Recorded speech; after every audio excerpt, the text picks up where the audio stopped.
There's a voice many of us carry inside, a voice that whispers, sometimes loudly, sometimes quietly, you're not enough. It tells you that because you've been hurt, because you've failed, because you feel deeply, because you don't always have it together, you're somehow broken. It says that your sadness makes you weak, that your vulnerability makes you defective, that your imperfections are reasons to hide. But let me be crystal clear right now, you are not broken. You are becoming. Every crack in your heart, every tear you've shed, every time you've fallen to your knees under the weight of grief or failure, it wasn't the end of your story. It was a turning point, a sacred, powerful moment of transformation. We've been sold this dangerous lie that strength is about smiling through pain, about powering through without flinching, about showing up unshaken, unbothered, and untouched. But that isn't resilience. That's self-abandonment. Real resilience isn't about being unaffected. It's about being honest. It's about showing up in your pain and choosing not to numb it, not to run from it, not to bury it under perfection, distraction, or shame, but to feel it, face it, and rise anyway. Emotional resilience is built in the moments we think we can't possibly get up again, and we do. We think resilience looks like armor, but armor is heavy. It cuts off connection. It keeps people at a distance. It keeps you at a distance from your own truth, your own story, your own healing. The paradox is this: the more you try to protect yourself from pain, the more it controls you.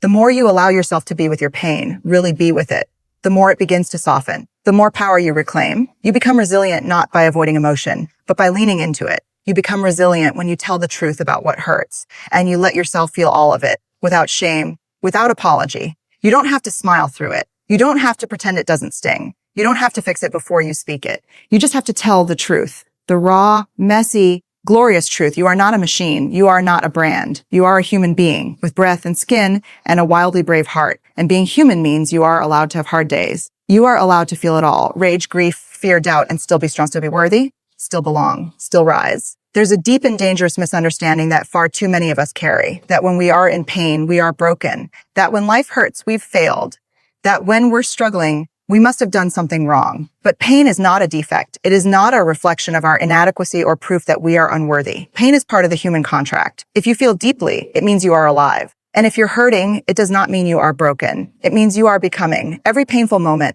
holds the potential to become the soil in which your strength grows. The heartbreaks, the disappointments, the rejections, the times you got back at even when you didn't know how, all of it matters. These aren't just unfortunate memories to forget. They are the very moments that shaped you. They are the places where your character was stretched, where your voice was tested, where your resilience was born. You may not have chosen the pain, but how you walked through it, that is where your becoming began. Pain has a way of slowing us down, forcing us to listen in a way that joy often doesn't. It strips away the distractions. It removes the noise. It brings us face to face with what we value most, what we've lost, what we're longing for. Pain demands honesty. It refuses to be silenced. It echoes in the hollowness of a broken dream and pulses in the spaces where love once lived. But pain is also an invitation to look within, an invitation to ask, not what's wrong with me, but what is this pain asking me to learn, to see, to heal?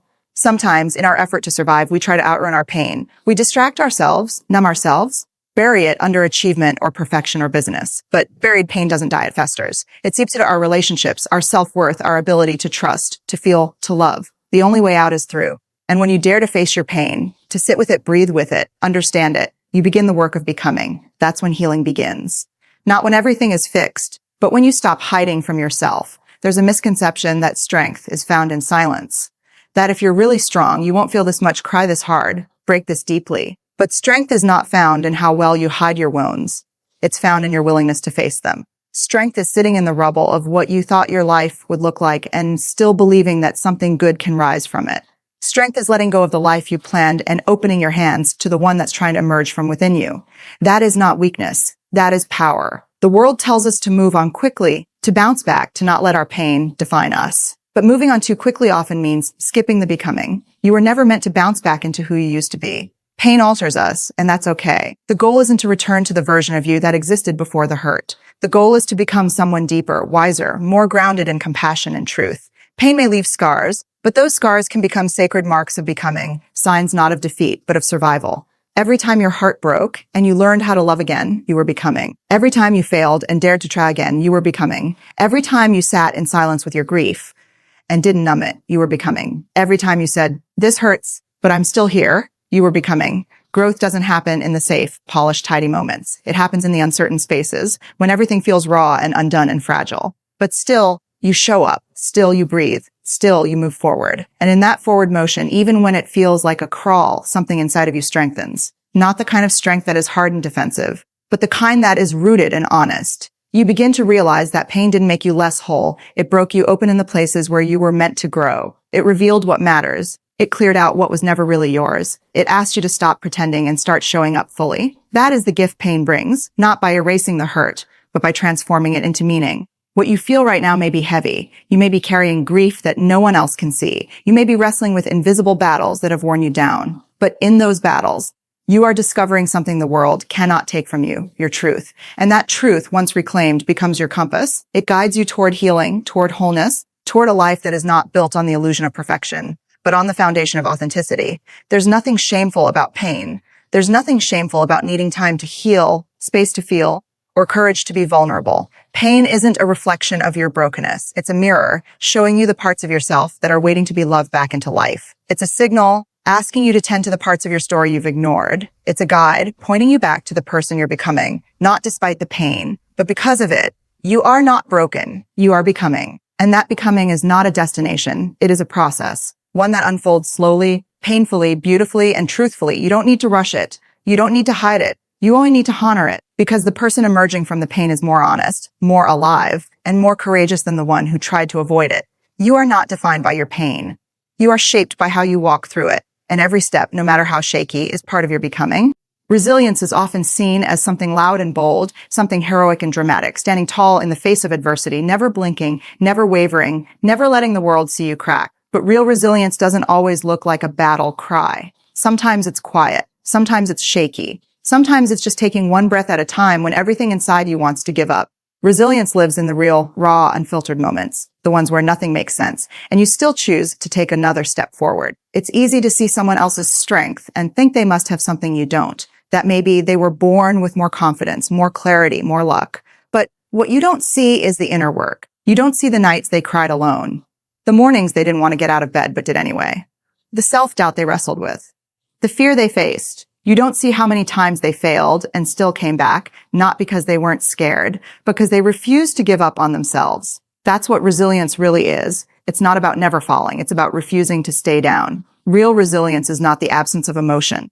It's the capacity to feel deeply without being destroyed by what you feel. It's not about holding back tears. It's about knowing when to let them fall. It's not about being fearless. It's about walking forward even when fear is whispering in your ear. It's choosing to keep your heart open in a world that has given you every reason to shut it down. It's being honest about your pain and choosing to carry it with grace and courage instead of shame. We've been taught to hide our struggle.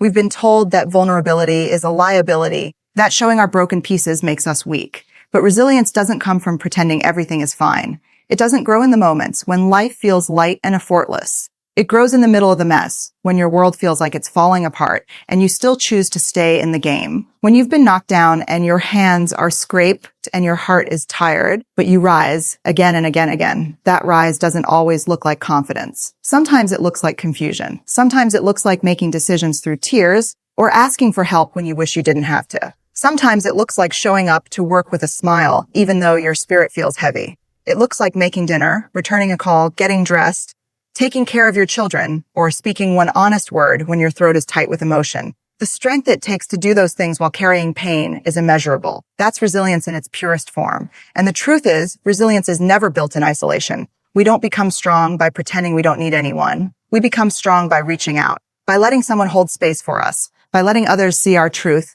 and love us anyway, by leaning on the people who make us feel seen, safe, and supported. There is no weakness in needing others. There is power in connection. There is healing in saying, I can't carry this alone. That is one of the bravest things a human can do. It's also important to understand that resilience isn't linear. It doesn't follow a clean upward trajectory. It's messy, it loops and spirals. There are days you'll feel strong and grounded and clear, and days you'll feel like you've taken 5 steps back. That's okay. That's part of the process. There's no shame in being in the middle of your healing. There's no deadline for becoming. Each day you choose to keep going is a day you're building strength. Each day you choose to feel instead of flee, you are doing the courageous work of emotional resilience. And resilience doesn't mean you're not allowed to be angry, heartbroken, frustrated, or lost. It means you honor those emotions without letting them define your worth or dictate your future. It means you give yourself permission to be real, to sit in the discomfort without judging yourself for it, to acknowledge your pain without letting it consume your identity.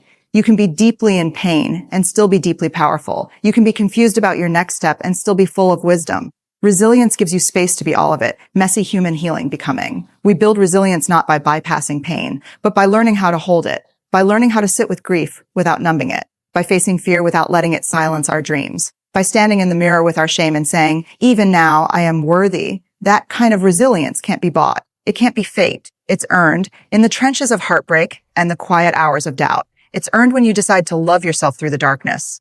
When you choose compassion over self-criticism. When you decide your story is not over yet. It's also earned when you stop judging your timeline, when you stop comparing your journey to someone else's highlight reel.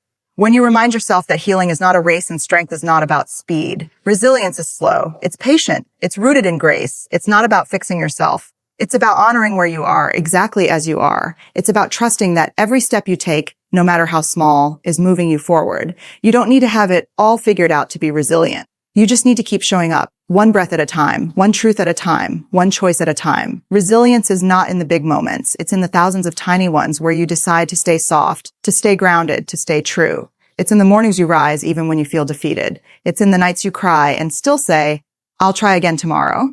It's in the deep knowing that even when life feels unbearable, you still carry something inside that refuses to be extinguished. And that's something, that quiet flame, that's your resilience. We grow up in a world that often teaches us to wear masks. We learn early on how to hide the parts of ourselves that might be judged or misunderstood. We learn to smile even when our hearts are breaking, to say, I'm fine, when we're anything but, and to armor up when what we actually need is to soften. Somewhere along the way, vulnerability got tangled up with weakness. Somewhere, we began to believe that to be strong, we had to be untouchable. But the truth is, vulnerability is not weakness. It is strength in its most honest, unguarded, courageous form. Vulnerability is choosing to show up as your full self, messy, raw, unfinished, and real. It's the willingness to say, this is me, even when you're not sure how others will respond. It's speaking your truth even when your voice shakes, even when your hands tremble, even when everything inside you is screaming to play it safe. Vulnerability is powerful not because it guarantees safety, but because it dares to be honest in a world that constantly tells us to be polished, to be perfect, to be invincible. There's an illusion that if we stay guarded, we'll stay safe. That if we hide the parts of ourselves that feel unworthy, we won't be hurt. But the reality is, when we numb vulnerability, we also numb connection. We cut ourselves off from love, from intimacy, from authenticity. We end up performing our lives instead of living them. And performing is exhausting. It's soul draining. Because you can only pretend for so long before the weight of hiding who you are becomes unbearable. Vulnerability is the antidote to that weight.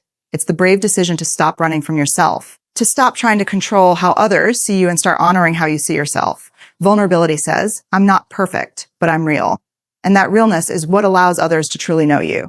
It's what builds trust. It's what deepens relationships. Because people don't connect with your mask. They connect with your humanity. It's easy to show up when you feel confident and composed, but vulnerability is what allows you to show up even when you don't. Even when you're anxious, uncertain, grieving, or vulnerability says, I'm here anyway. That presence, that choice to be seen is transformative. It invites others to do the same. It creates a ripple effect of courage. When one person chooses vulnerability, it opens the door for others to take off their masks too. In relationships, vulnerability is what fosters intimacy. It's not the big, dramatic gestures that build trust. It's the consistent, small acts of truth. It's saying, I'm struggling right now, or I need support, or I'm scared, or I don't know what the answer is, but I'm trying. These are the moments that matter. These are the moments that turn acquaintances into allies, coworkers into collaborators, and partners into soulmates. Vulnerability is what turns conversation into connection. In leadership, vulnerability is what makes room for innovation, creativity, and trust. A leader who pretends to have all the answers creates fear. A leader who is willing to say, I don't know, but I'm listening, creates space for collaboration. Vulnerability isn't about being passive or uncertain.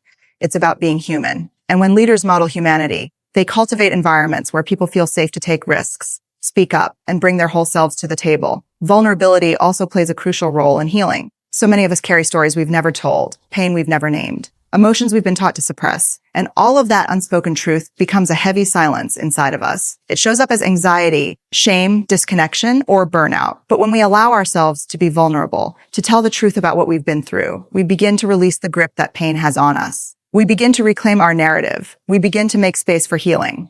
Telling your story isn't just an act of expression. It's an act of liberation. It's not about seeking pity or attention. It's about honoring your truth. It's about saying, this happened, and it matters.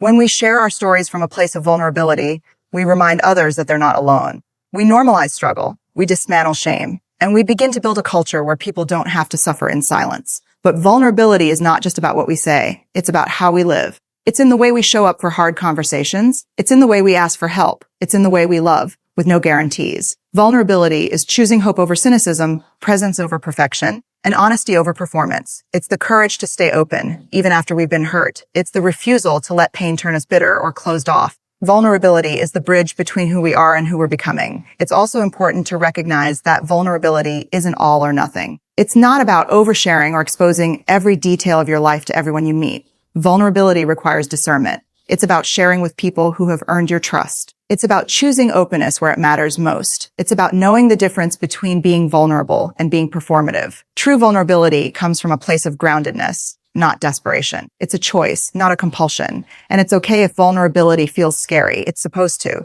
That fear is a sign that you're stepping into something real, that you're not just going through the motions, you're actually engaging with life. You're taking the risk of being known.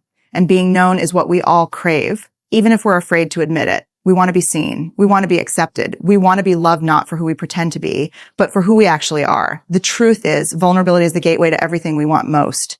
Connection, belonging, intimacy, creativity, joy. These things don't thrive in perfection. They thrive in presence. They grow in spaces where people feel safe enough to be themselves. And those spaces begin with us, with our willingness to be open, to be real, to be brave enough to say, this is me. This is what I feel. This is what I need. This is what I dream of. That's not weakness.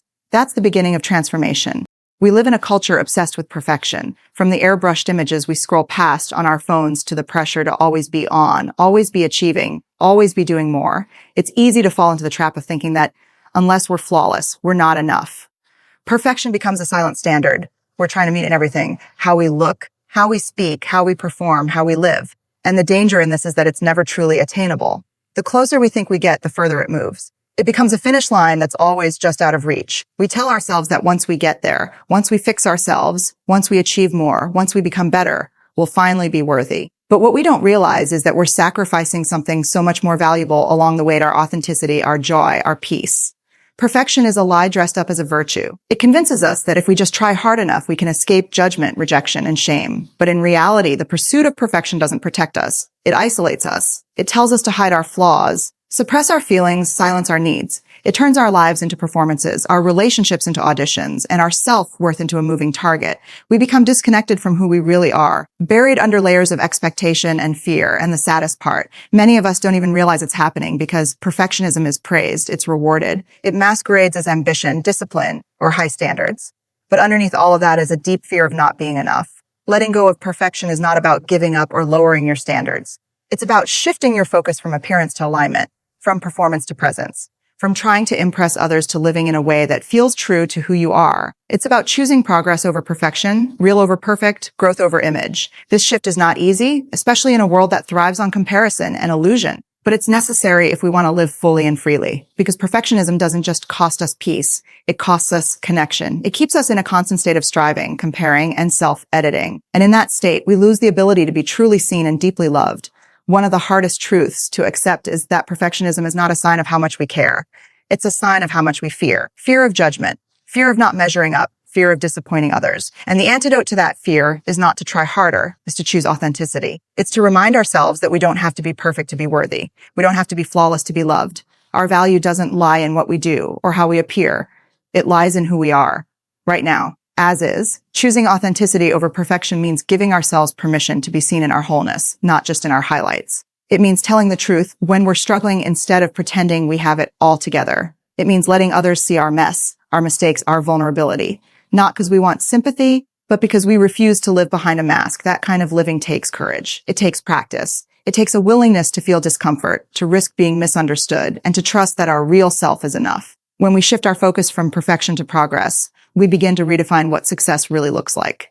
Success is not never making mistakes. It's learning from them. It's not having it all together. It's growing through what we go through. It's not looking the part. It's living with integrity. When we let go of the need to be perfect, we make room for creativity, joy, curiosity, and connection. We allow ourselves to try new things without the pressure of mastering them. We begin to engage with life in a more honest and open-hearted way. Perfectionism also robs us of rest. When we're constantly striving to be better, we struggle to pause, to breathe.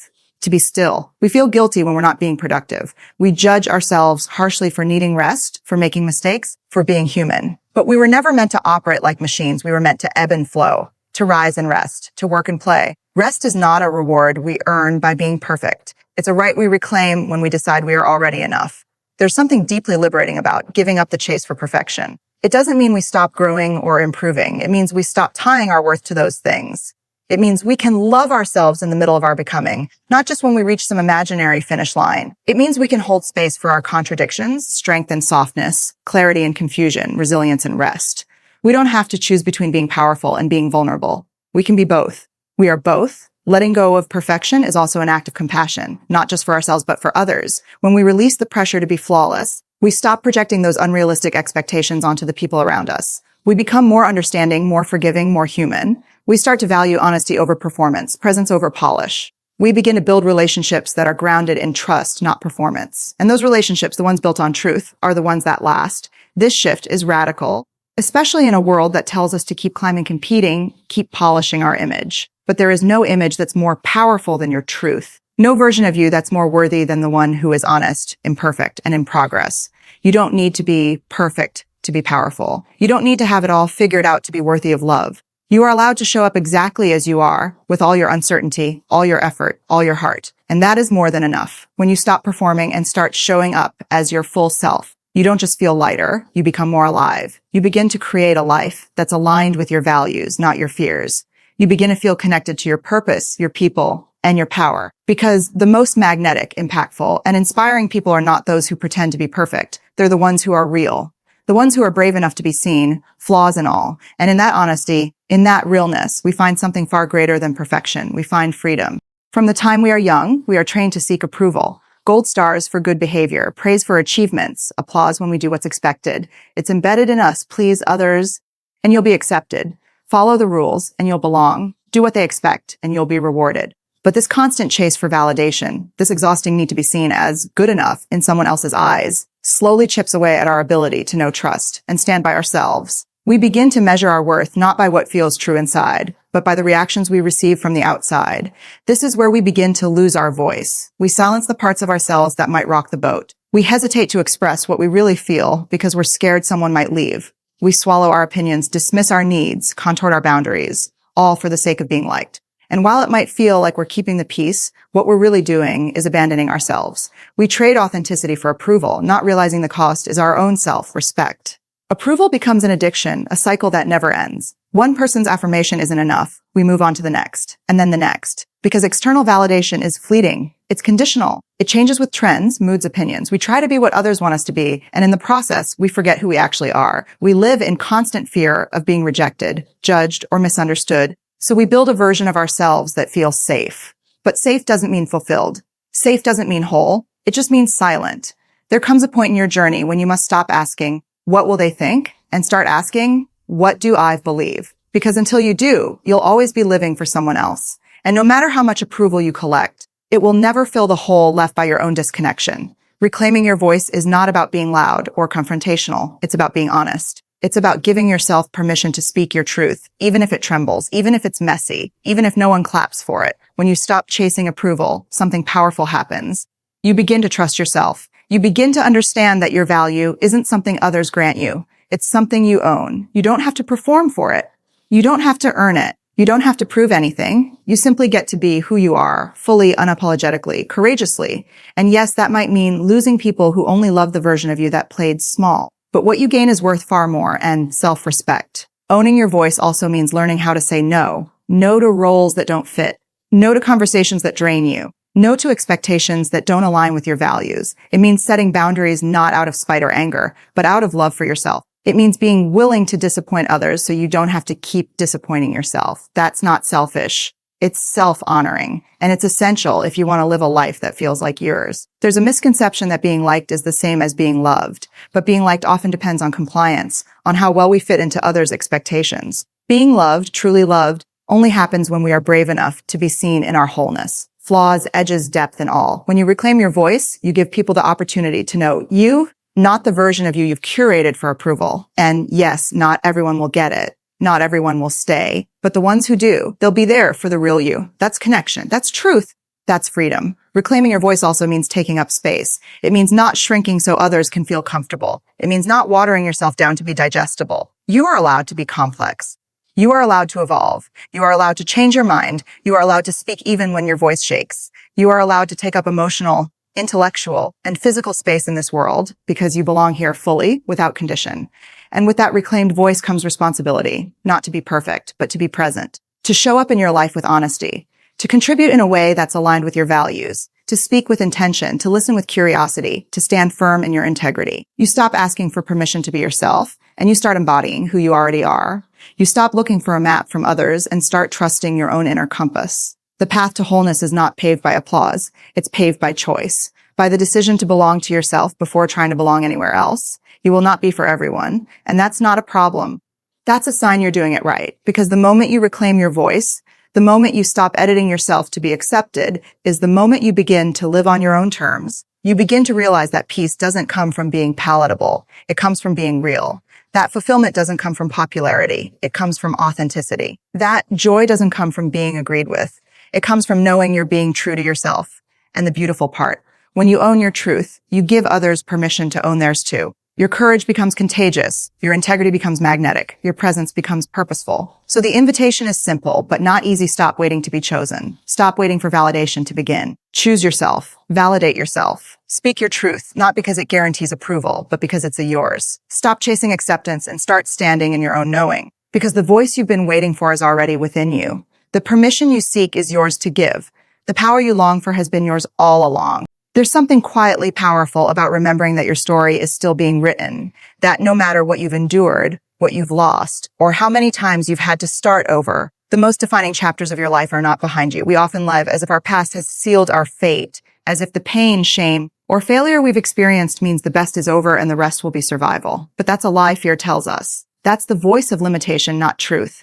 The truth is that you are still becoming. You are still growing. You are still here. And as long as you are still here, you are not finished. We live in a world that moves fast, a world that worships hustle, celebrates arrival, and glosses over the in-between. But the in-between, the messy, nonlinear, unfolding part, is where life really happens. That's where resilience is shaped, where wisdom is forged, where strength is born.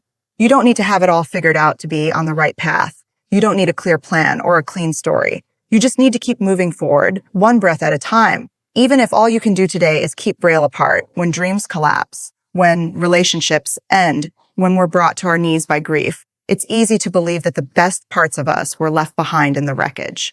But what if what's being born through the loss is a more authentic version of you? What if what looks like an ending is actually beginning? We rarely choose the pain we go through, but we do choose how we show up in the aftermath. And every time you choose to keep going, even with a bruised heart and trembling hands, you're becoming someone stronger, softer, braver, more alive. Becoming doesn't happen in perfect, upward steps. It's not a linear ascent from weakness to strength. It's a cycle, a spiral, an unraveling followed by an awakening. Some days you'll feel powerful. Some days you'll feel lost. Some days you'll question everything, and that's okay. That's part of the sacred process. Life isn't a performance. It's a transformation. And the most beautiful transformations often happen in the dark. They happen in silence, in solitude, in the quiet decisions to keep going, to keep trusting, to keep believing in something more. There is strength in simply staying in your story. When everything in you wants to give up or numb out or disappear, and you still choose to stay, you're becoming. When the path is unclear and you walk it anyway, you're becoming. When you feel unworthy and you still choose to speak up, to take up space, to try again, you're becoming. Every moment you stay present in your own life is a rebellion against the narrative that says you have to be perfect to matter. Sometimes we don't even realize how far we've come because we're so focused on how far we think we still have to go.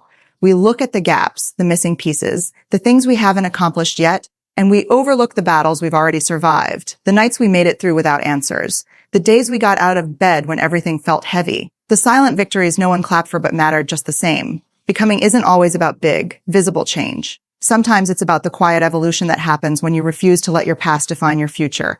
And that future, it's not fixed. It's fluid. It's shaped by your choices, your voice, your healing. You are not a static being. You are dynamic, layered, capable of becoming again and again. Your pain does not disqualify you.